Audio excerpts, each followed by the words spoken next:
మీరు సైతం ఒక్కసారి చప్పట్లు కొట్టి అభినందించండి. ఇప్పుడు శిల్పి ఎంవి రమణారెడ్డి గారికి స్వాగతం.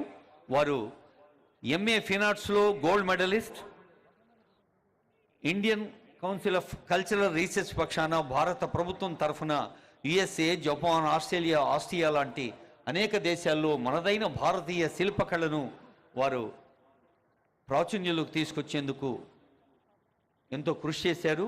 వారు చెక్కిన ఆకృతులు ఎన్నో. మరి మన కళ్ళ ముందు ఇప్పుడే దీవెనలిస్తున్న తెలంగాణ తల్లి రమణారెడ్డి గారు మనకు అందించిన ఆకృతి, ఆనరబుల్ సీఎం గారు ఇందాకే దాన్ని ఆవిష్కరించారు.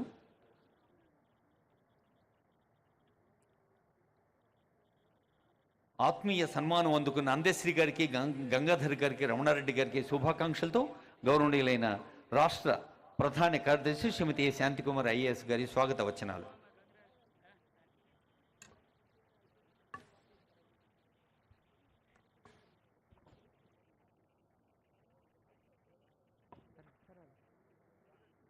ప్రజల ఆకాంక్షలు ప్రతిఫలిస్తూ దేశంలో 29వ రాష్ట్రంగా ఏర్పడిన తెలంగాణ